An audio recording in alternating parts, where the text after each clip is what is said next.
The Varath Dominion had not panicked in 400 years. This was not an accident. It was policy. The Dominion's ruling council had decided, sometime in the 3rd century of their galactic dominance, that panic was a luxury available only to civilizations that had not yet secured their position, and that the Varath had long since secured theirs beyond any reasonable challenge. They had 312 star systems. They had a fleet of 40,000 warships distributed across 6 strategic commands. They had economic agreements with every major galactic power and military agreements with most of them. They had, in 4 centuries of careful expansion and careful management, made themselves into the kind of entity that other civilizations built their strategic planning around rather than against. Panic in that context was simply not a tool that got used. Senior Communications Officer Dara Vel was therefore not prepared for what she saw on the face of Fleet Admiral Koros Tan when he walked onto the bridge of the DVS Absolute Authority at 3:41 ship time and looked at the tactical display. She had worked with Koros Tan for 11 years. She had seen him receive news of a fleet ambush that cost 400 ships and 40,000 lives and respond by sitting down, drinking a cup of something warm, and methodically dictating orders for the next 6 hours. She had seen him negotiate with the Atrath Collective when the collective had 17 warships pointed at a Dominion colony, and the colony contained his younger brother. And he had negotiated with the same measured tone he used for trade discussions. She had seen him once receive a personal communication informing him of his wife's death, and she had watched him close the channel, sit quietly for 45 seconds, and then return to the operational briefing as if nothing had happened, because nothing in his professional life had ever required anything else. She had never seen him look the way he looked right now. He looked at the tactical display for 4 seconds, then he looked at the sensor officer, then he looked at the display again. "Whose ship is that?" he said. The sensor officer's name was Petran Was.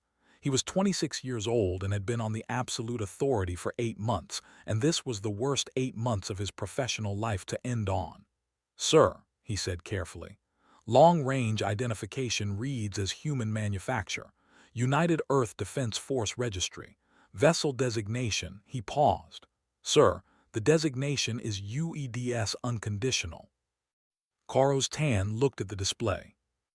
"How close?" he said. "Current range is 4.2 million kilometers and closing at..." Petran stopped, checked his reading, checked it again. "Sir, it's closing at a speed that my system is flagging as outside classification parameters." "Outside classification parameters," Koros Tan repeated. "The speed reading is accurate, sir. I've verified it 3 times. My system simply does not have a classification for a vessel of that configuration moving at that velocity." Petran paused. "It's a battleship, sir. Human manufacture battleship class. Battleships do not move at that speed. Nothing that size moves at that speed." Koros Tan looked at the display for another 3 seconds. Then he said something that Dara Vel had never heard him say in 11 years, something she would write about in her personal record that evening with the specific wonder of a person documenting an event they had not expected to witness in their professional lifetime. "Get me the council," he said. "Emergency channel, all 6 strategic commands right now. Not methodical, not measured, right now." Dara Vel opened the channels. The Varath Dominion, for the first time in 400 years, was doing something that looked very much like panicking. 312 star systems away, in a small room on a pale blue planet that had been spacefaring for 11 years, and in the galactic community for 9, a woman named Admiral Grace Ockhaffer drank her coffee and waited for the channel to open. She had been waiting for this call for 2 years. She picked up the coffee because it would be a while yet, and because good coffee deserved to be finished, and because Admiral Grace Ockhaffer had learned a long time ago that the moments before something significant happened were exactly the moments when you needed to stay completely ordinary, and nothing was more ordinary than finishing your coffee. She finished it. The channel opened. She answered. 9 years ago, first contact with the Varath Dominion had gone the way that first contact with a significantly more powerful civilization tends to go, which is to say it went smoothly on the surface and corrosively underneath, the way that most things go when one party has all the power and both parties know it. The Dominion had sent 3 ships. 3 was a diplomatic number, enough to be impressive, not enough to be threatening. The precise calibration of a civilization that had been doing this for 4 centuries and understood exactly how many ships it took to make a new species feel appropriately aware of the situation, without triggering the specific, dangerous defensive instincts that a species with nothing to lose might otherwise activate. Humanity had sent 1 diplomat, Dr. James Ackaffer, who was Grace's father and who had spent 30 years studying alien communication theory in preparation for exactly this conversation, and who had sat across a table from 3 Varath diplomatic representatives and smiled the warm, careful smile of a man who understood precisely what 3 ships meant and was choosing not to say so out loud. The Varath had offered humanity a position in their integration framework. Not the Galactic Council.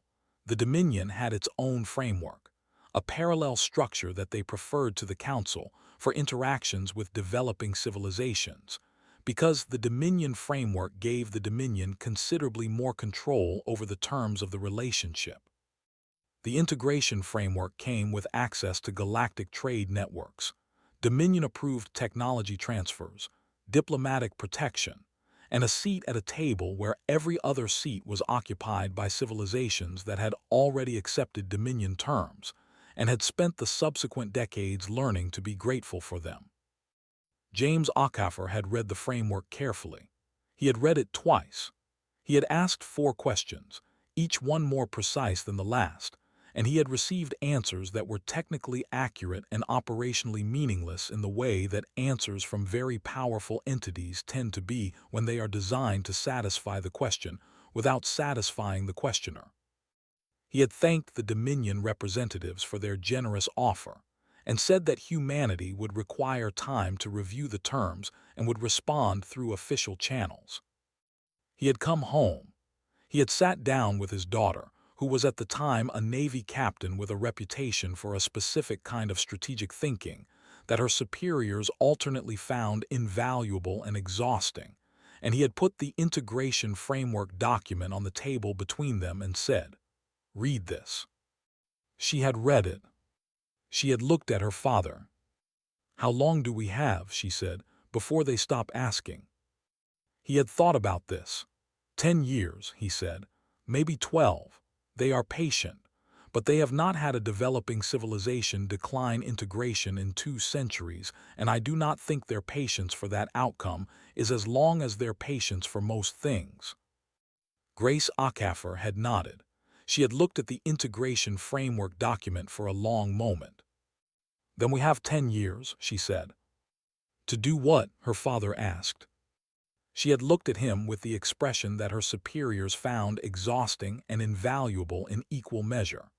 The expression of someone who has looked at a problem and found, in the looking, not the shape of the problem but the shape of its solution. To become something they have to negotiate with instead of something they integrate, she said. Her father had been quiet for a while. "That's a very large thing to become in 10 years, he said. "Yes," she said, "we should start immediately." They had started immediately. The program that followed did not have a single name because it did not have a single shape. It was not a weapons program or a research program or a diplomatic program. It was all of those things running simultaneously in the specific, chaotic, relentlessly resourced way that human civilization does things when it has decided that something is necessary and has been given a deadline. Grace Ackaffer had spent the 9 years since that conversation doing 3 things. She had run the program, she had become an admiral, and she had waited for the moment when the Varath Dominion looked at what the program had produced and made the call that would determine what happened next. The call was happening now. She had finished her coffee. She was ready.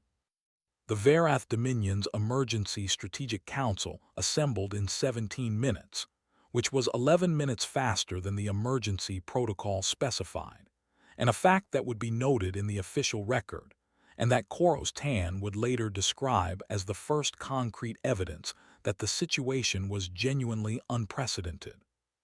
17 minutes to assemble 6 strategic commands, the ruling council's senior military advisor, the Dominion's chief intelligence officer, and the head of diplomatic affairs, all on a single encrypted channel, all looking at the same tactical display that Koros Tan was looking at from the bridge of the Absolute Authority. The display showed one thing.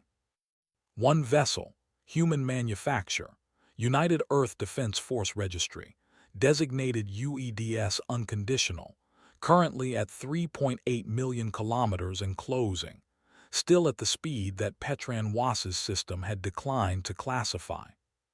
"How did it get this close?" said Strategic Command 1. Her name was Vila Kren, and she had commanded the Dominion's largest strategic fleet for 9 years, and she was asking the question with the flat, precise tone of someone who needed the answer immediately because the answer determined the next 40 decisions. "Unknown," said the chief intelligence officer, whose name was Ren Doval and whose tone was the tone of a person who is managing, with significant effort, the professional humiliation of not knowing the answer to a question he should know the answer to. "We have no prior detection, no FTL signature at the expected range, no approach track on any of our long-range systems." He paused. "It appeared at close range." "Appeared," said the ruling council's senior military advisor. "Appeared," Ren Doval confirmed. "Our earliest detection is the current contact. There is no prior track. It either suppressed its approach signature completely, or it entered normal space at close range from an FTL transition that our systems did not detect." "Our systems detect every FTL transition within 20 million kilometers," said Strategic Command 3. "Yes," said Ren Doval, "they do." A silence settled over the channel that had the specific texture of 6 extremely experienced military officers, confronting a piece of information that their expertise had not prepared them for. "What is its heading?" said Strategic Command 2. "Constant," said Koros Tan from the Absolute Authority's bridge. "It is not maneuvering. It is on a direct approach to the Absolute Authority at constant speed and heading. It has not deviated since first detection." "Weapon status," said Vila Kren. "Unknown," said Koros Tan. "Our weapons analysis systems are running continuous assessment. We are getting sensor returns that do not match any classification in our database." He paused. "It is a human vessel. We have detailed intelligence on human military development from the Integration Monitoring Program. This vessel does not match any specification in that intelligence." Another silence. "Open a channel," said the ruling council's senior military advisor. "Diplomatic frequency. Identify the vessel and request communication." Koros Tan nodded to Daravel. She opened the channel. She had 11 years of experience in high-stakes communications. She had a professional manner that was specifically trained and specifically calibrated for situations of tension. She opened the channel to the human vessel and said, in a voice that was steady and precise and professional, "United Earth Vessel Unconditional, this is the DVS Absolute Authority, Varath Dominion Strategic Fleet. You are in restricted Dominion space. Please identify yourself, state your purpose, and hold your current position pending authorization." She had never, in 11 years, felt the specific quality of silence that existed on the other end of that channel in the 3 seconds before the response came. The response was a voice, female, clear, carrying the particular quality of someone who was completely comfortable, who had expected this conversation and had prepared for it and was not surprised by anything that was happening. Absolute authority, this is Admiral Grace Ackeffer, UEDS Unconditional. I'm here for a conversation that's been a long time coming. I'd suggest you put the council on the channel, all of them. This concerns everyone. A brief pause, comfortable, unhurried. I'll hold here while you make that happen. Take the time you need. Koro's Tan looked at the display. 3.1 million kilometers. Still closing. Unhurried. Steady. The closing speed of something that had decided where it was going and had not been given a reason to reconsider. He looked at Daravel. Get the council, he said. The full Varath ruling council took 23 minutes to assemble. This was, in the context of Dominion emergency protocols, extraordinarily fast. The ruling council did not assemble for military matters. That was what the strategic commands were for. The ruling council assembled for civilizational questions. In 400 years of galactic dominance, they had assembled for civilizational questions 4 times. This was the 5th. Senior Counselor Marin Voss, who was 91 years old and had led the Dominion's ruling council for 19 of those years, looked at the tactical display that had been patched through to the council chamber and said nothing for a long moment. She had the specific stillness of very old, very experienced people who have seen enough to know when they are looking at something genuinely new. "One ship," she said. "One ship," confirmed Strategic Command 1. "In restricted space." "Correct." "Undetected until close range." "Correct." "Holding position pending our response." "Correct." Marin Voss looked at the display for another moment. "And the Admiral's request is that we assemble the full council." "Yes, Counselor." She looked at the council chamber around her. 14 faces, all of them carrying variants of the same expression, the expression of people who have operated for decades in a context of comprehensive dominance and are encountering, for the first time in most of their careers, a situation that does not fit that context. "Then we are assembled," she said. "Open the channel." Grace Ackeffer had been waiting for 23 minutes. She had spent them the way she spent most waiting, usefully. She had reviewed the operational parameters of the Unconditional's current position, confirmed the sensor readings of the Dominion fleet elements in the surrounding sector, updated her assessment of their likely tactical response options based on the positioning data, and drank a second cup of coffee that her aide had brought without being asked, because her aide was exceptional at her job. When the channel opened, she set the coffee down and looked at the communication display. The faces looking back at her were what she had expected. 14 members of the Varath ruling council, 6 strategic command admirals, and the face of Koros tanned from the bridge of the absolute authority, all arranged in the specific configuration of a group of people who have come to a conversation with an enormous amount of power and are experiencing, for possibly the first time, something that is making them uncertain about what that power means in the current context. She recognized Marin Voss immediately. 91 years old, lead counselor, the longest-serving head of government of any current galactic power. The intelligence files on Voss were extensive. Grace had read them carefully. "Admiral Ackeffer," Marin Voss said. Her tone was the tone of someone who has decided that the most powerful thing available to her in this moment is composure. "You requested this conversation." "I did," Grace said. "Thank you for assembling so quickly. I know it's an unusual hour." "You are in restricted Dominion space," Voss said. "I am," Grace said. "I'd like to talk about that and about several related topics, with your permission." A pause. "We are listening," Voss said. Grace set her hands flat on the table in front of her, a gesture she used deliberately because it communicated openness, because it was the opposite of the defensive posture of someone who was uncertain about their position, and because in 9 years of preparing for this conversation, she had thought carefully about every physical signal she would send and what each one would communicate.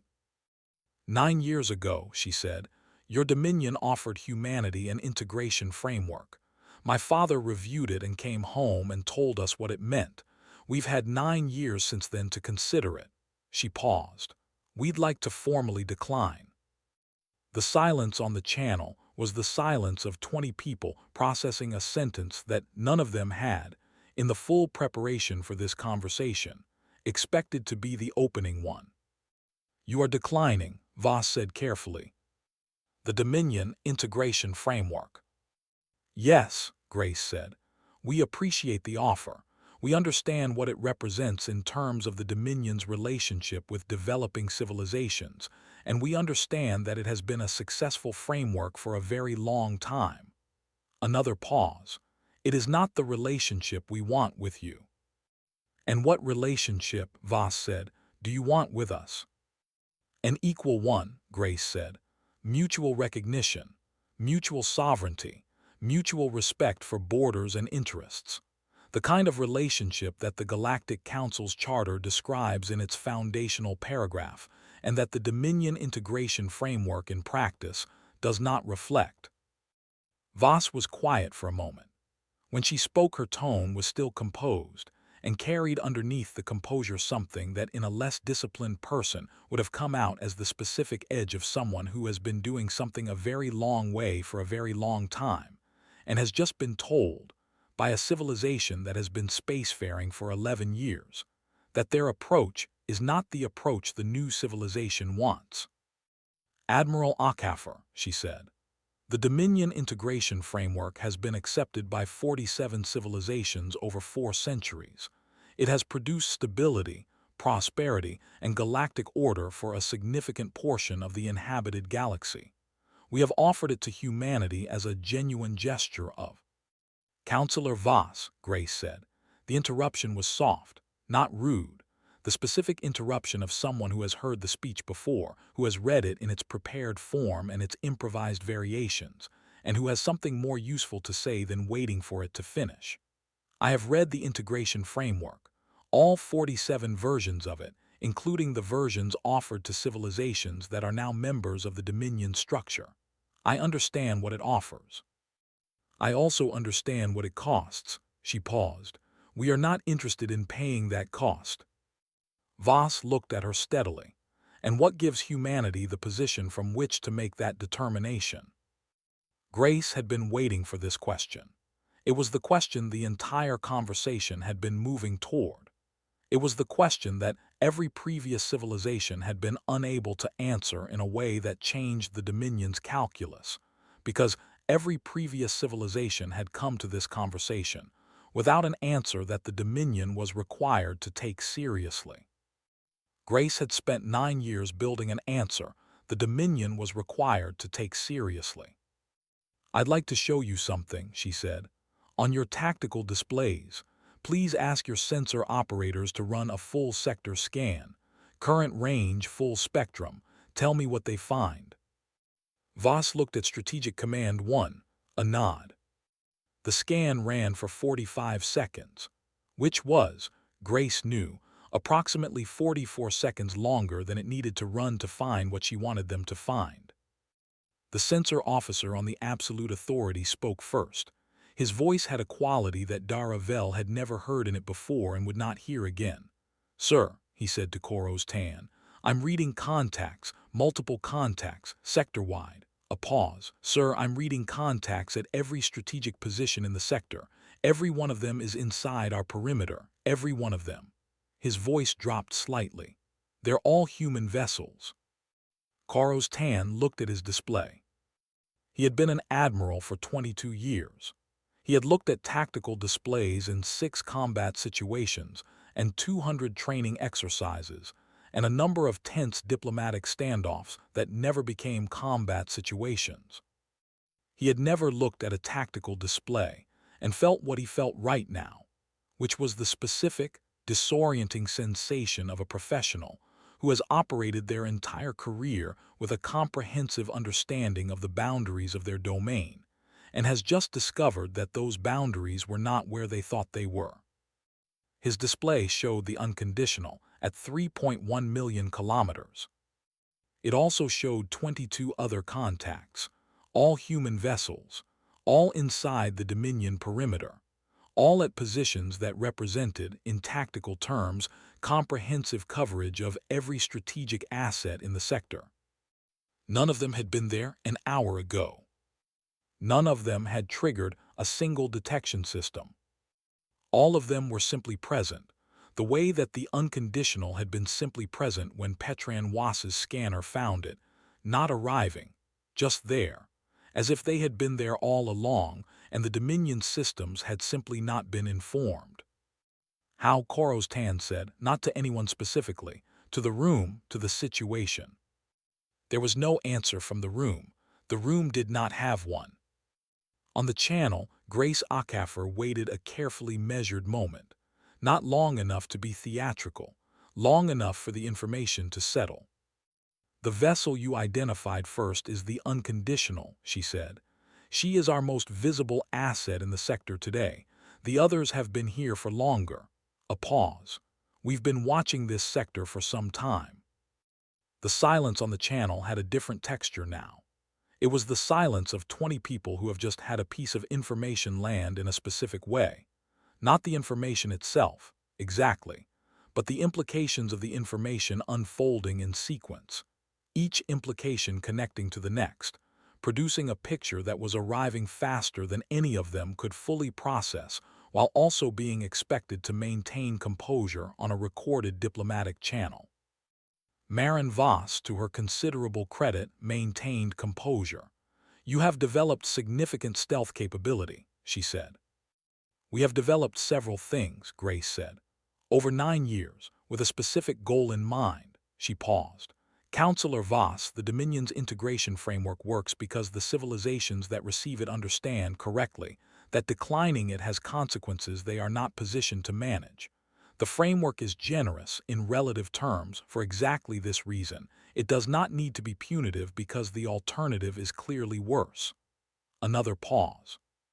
"We have spent 9 years making ourselves into a civilization for which that calculus does not apply." Voss was quiet for a long moment. "You are telling me," she said, "that you have developed a military capability that you believe changes the terms of this conversation." "I am telling you," Grace said, "that we have developed a military capability that changes the terms of every conversation we will ever have with the Dominion, and that we would prefer those conversations to take place in the context of mutual respect rather than the current context, which is productive for neither of us." "You are one civilization," said Strategic Command 1. Her voice had the quality of someone making an argument they believe is still valid and are becoming less certain about as they make it. "We are 312 systems, whatever capability you have developed in 9 years. "I'm not asking you to fight us," Grace said, simply, directly, the tone of someone addressing a misunderstanding. "I would like to be very clear about that. We have not come here to threaten the Dominion. We have not come here to demonstrate that we can defeat you in an engagement. We have come here to demonstrate that the terms under which you have operated for 400 years do not apply to us, and that you have a choice about what to do with that information." She paused. "You can decide we are a problem to be solved. That is a legitimate decision, and we understand it and we are prepared for it. Or you can decide we are a civilization to be negotiated with. That is also a legitimate decision, and one we would much prefer." The channel was quiet. "What specifically," Marin Voss said, "are you proposing?" "Mutual recognition," Grace said. "A bilateral treaty, defined borders recognized and respected by both parties, trade on equal terms, no integration framework, no oversight structure, no tiered membership in anyone's hierarchy." A pause. "We sit across a table from each other as equals and we work out what our relationship looks like going forward. That is what we want." "And if we decline," Voss said. Grace had prepared this answer carefully. She had prepared several versions of it, versions that were harder, versions that were softer, versions that relied on different kinds of evidence and different kinds of implication. She had ultimately chosen the simplest version because simplicity, in her experience, carried more weight than complexity when weight was what you needed. If you decline, she said, we go home. The unconditional leaves your space. The other vessels leave your space. And the Dominion spends the next decade knowing that 23 human vessels entered your most strategically sensitive sector without detection and held position there for an undisclosed period and left without incident. And knowing that you don't know how we did it, and knowing that you don't know what else we can do, and knowing that at some point in the future, a point we will choose, this conversation will happen again. She paused. We would prefer to have the conversation once. Marin Voss looked at her across the channel for a long moment. She looked at the tactical display, at 23 contacts inside her perimeter that had not been there an hour ago, at the speed readings that Petren Wass's system had declined to classify, at the face of Koros Tan, who was looking at his own display with the expression that Dara Vel had been trying to find words for since 341 and had still not found words for. She looked back at Grace Acaffer. Give us 2 hours, she said. Grace picked up her coffee. Of course, she said, take the time you need.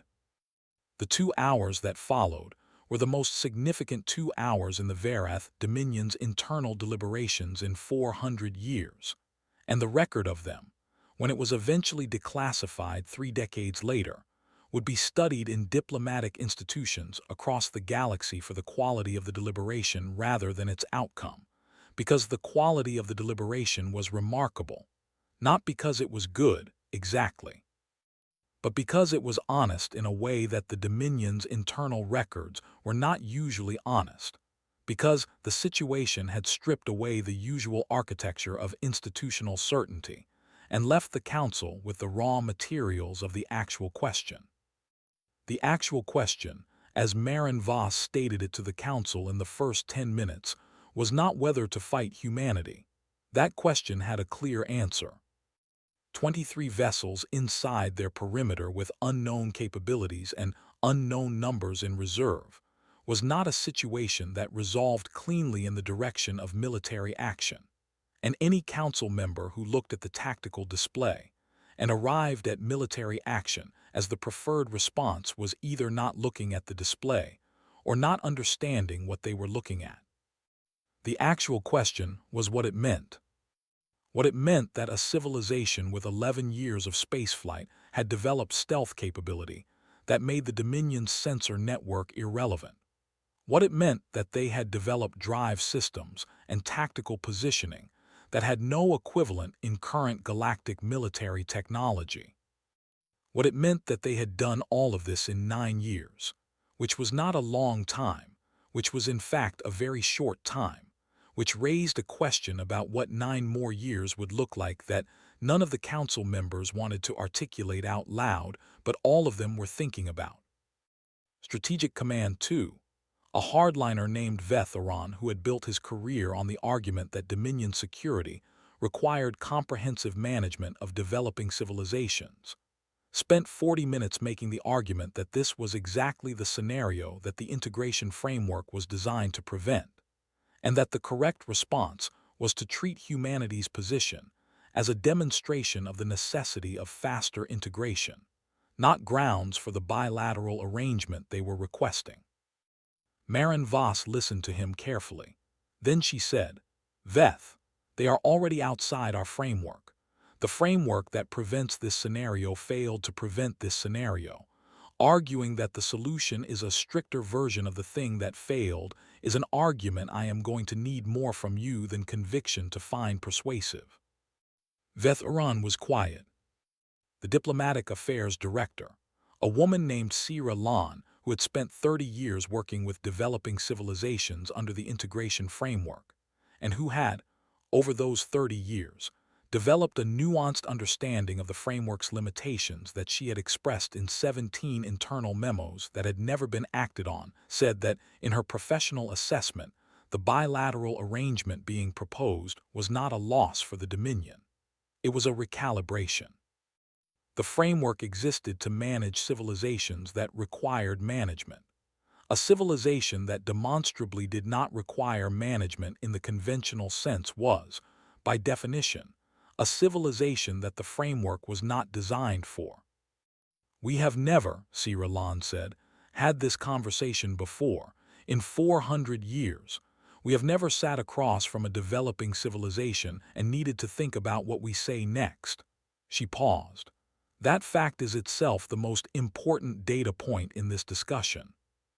The intelligence chief, Ren Doval, spent 20 minutes presenting what his service knew about human military development and what they did not know. And the ratio of those two categories was humbling in the way that intelligence chiefs generally avoided being humbling in front of councils, because intelligence chiefs were in the business of knowing things, and the ratio of known to unknown in his presentation was not the ratio of a service that had been doing its job. We monitored them, he said, continuously, for 9 years.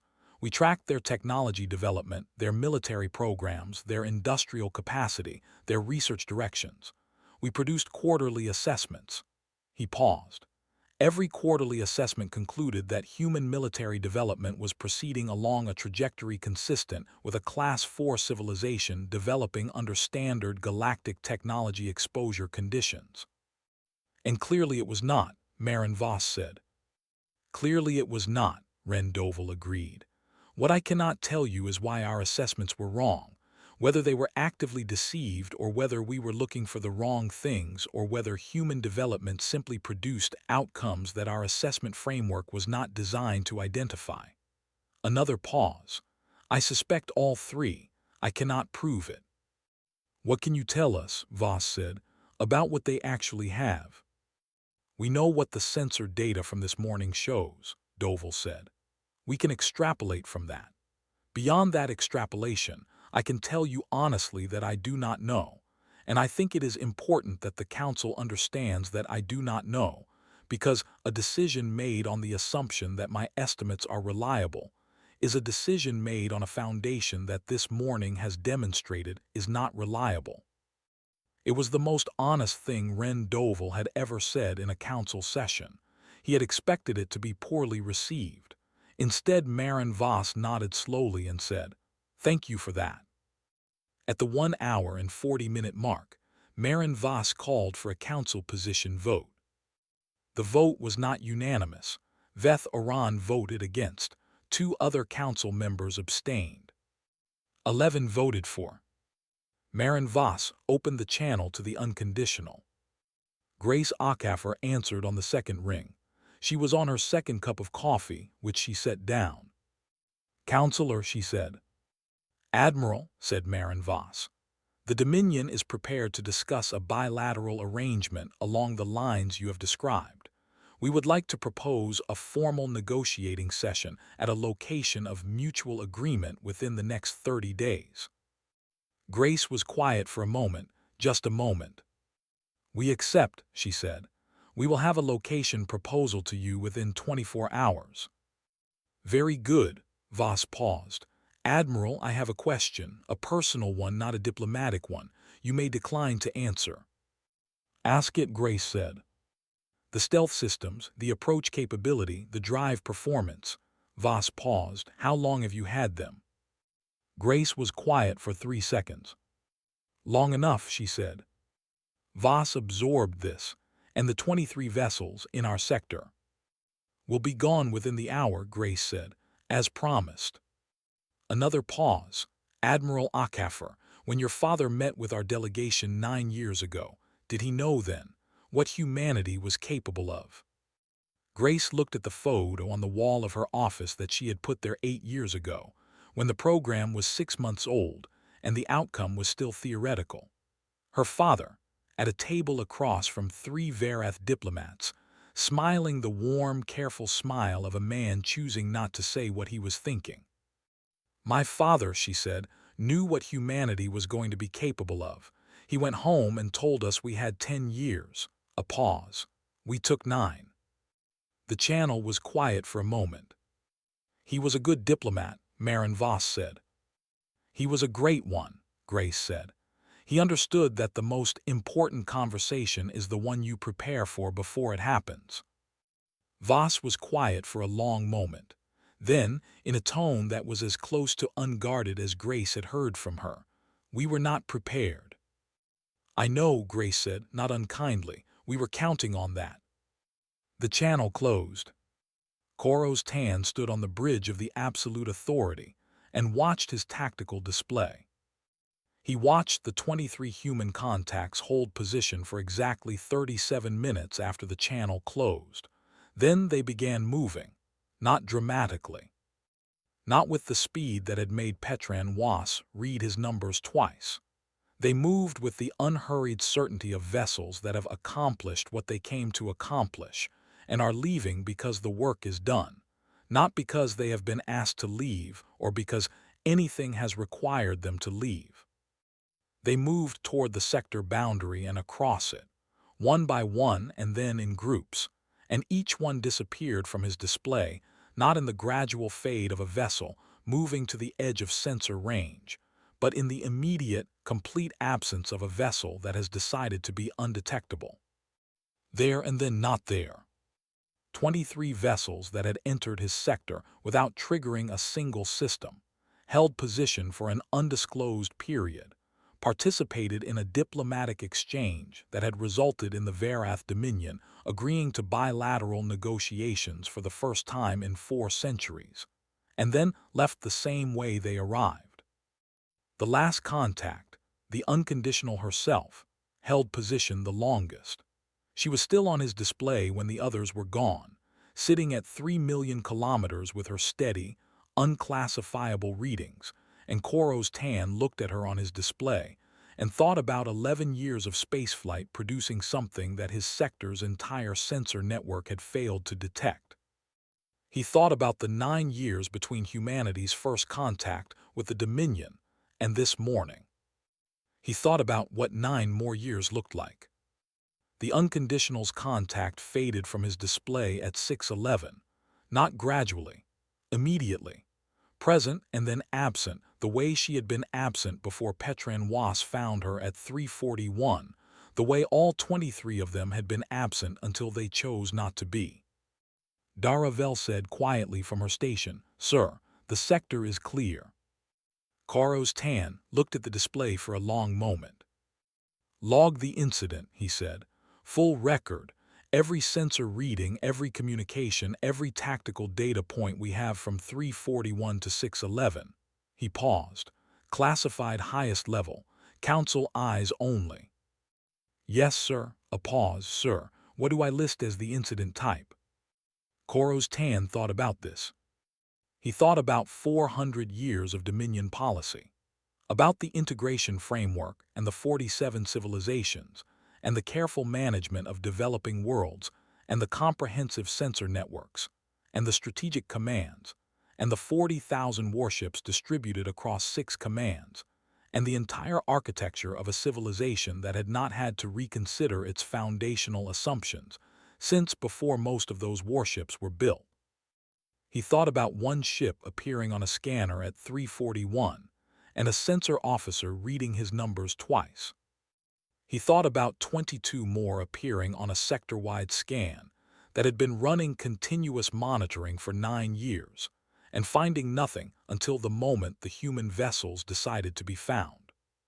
He thought about an admiral on a channel, calm, unhurried, finishing her coffee.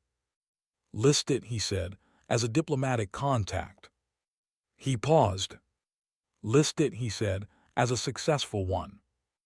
The bilateral negotiations between humanity and the Varath Dominion took 11 months. They were conducted at a station in neutral space, with delegations from both sides and observers from the Galactic Council, who had been informed of the situation by a Dominion communication that was, by several accounts, the most carefully worded document the Dominion had produced in living memory. The negotiations were not easy. The Dominion was not accustomed to negotiating from a position of genuine parity, and there were sessions that required Grace Ockhaffer's diplomatic team to exercise the kind of patience that is only available to people who understand that they are not in a hurry. They were not in a hurry. The treaty that emerged from the 11 months recognized humanity as a fully sovereign entity with defined borders, established bilateral trade terms, created a dispute resolution mechanism, and contained no integration framework language of any kind. It was signed by Marin Voss for the Dominion and by James Acafer for humanity, because Grace had insisted on this, because her father had started this conversation 30 years ago with a warm, careful smile across a table from 3 Verath diplomats, and she wanted him to be the one who finished it. James Acafer, who was 73 years old and had been waiting for this moment since he came home from that first meeting, and put a document on a table, and asked his daughter to read it, signed his name in the steady hand of a man who had spent 30 years preparing for this specific pen stroke. He looked at the document after he signed it. He looked at his daughter, who was standing to his left in her admiral's uniform, with the expression that her superiors had always found alternately invaluable and exhausting. "You took 9 years," he said. "I told you 10. "We were motivated," she said. He laughed. It was a genuine laugh, the laugh of a man who has carried a very heavy thing for a very long time and has just set it down, and who finds, in the setting down, something lighter than he expected. "Yes," he said, "we were."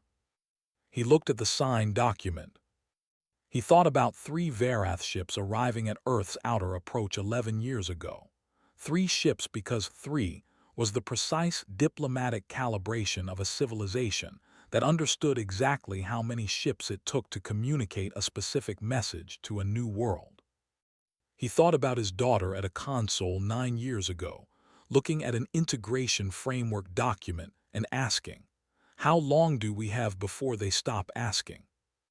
He thought about 9 years of work by people he would never fully know doing things he would never fully understand producing a morning, where 23 ships appeared on a sector scanner, inside the most carefully monitored space in the Dominion, and an admiral finished her coffee and waited for a call. He thought about what the galaxy looked like now, on this side of the signature, compared to what it had looked like on the other side of it. Different, he thought. Genuinely, structurally, permanently different. He capped the pen. He handed it to his daughter. She turned it over in her hands once, then she put it in her pocket. She would keep it for the rest of her life. Not because it was a historic artifact. It was just a pen, a standard diplomatic instrument, nothing special about it. But because her father had held it, and because on the morning that everything changed she had been on a ship 3 million kilometers from a Dominion admiral who had looked at a tactical display at 341 and said something he had never said before.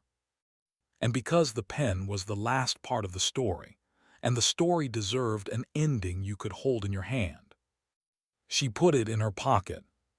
She looked at the treaty. She looked at her father. "What now?" he said.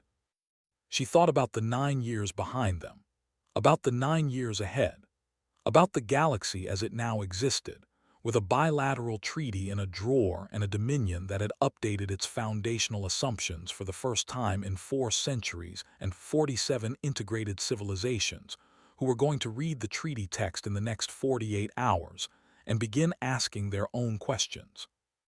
About what questions produce when they are asked by the right people at the right time, with enough time to build the answers. "Now," she said, "we go home." She paused. "And then," she said, "we see who calls next." 3 weeks after the treaty signing, Ren Doval submitted a full revision of the Dominion's Human Intelligence Assessment. The revision was 47 pages and replaced 9 years of quarterly reports that had, in his words in the opening paragraph, produced a comprehensive and accurate picture of what humanity wanted the Dominion to see. The revision was the most read document in the Dominion's intelligence archive for the following decade. Its final paragraph read, "For 9 years, we assessed human military development using frameworks designed for civilizations developing along established galactic trajectories. We measured what we could measure and classified what we could classify, and arrived at conclusions that our frameworks supported. We were not wrong within our frameworks. Our frameworks were wrong for the subject. The lesson of the past 11 months is not that we failed to gather sufficient intelligence. It is that we gathered sufficient intelligence and drew from it conclusions that a different framework would not have drawn. The Dominion's intelligence services are very good at understanding civilizations that develop the way civilizations develop. Humanity did not develop the way civilizations develop. They developed the way humans develop, which is a category our frameworks did not contain, and which we are only now beginning to understand we need one for. Dovell had considered adding a final line to the paragraph, and had decided against it. The line he did not add was, "We should have built that framework before they built their fleet." He had decided it was implied. He had been, in his career, occasionally wrong about what was implied. In this case, he was not wrong. Across the Dominion, in strategic commands and diplomatic offices and intelligence stations, and the offices of 47 integrated civilizations who were reading the treaty text and beginning to ask their questions, the implication landed exactly as he had intended it to land. It landed like the morning had landed. Like 23 contacts on a sector scanner. Like a speed reading that a system declined to classify. Like the voice of an admiral on a channel, calm, unhurried, finishing her coffee, saying, "We'd like to formally decline."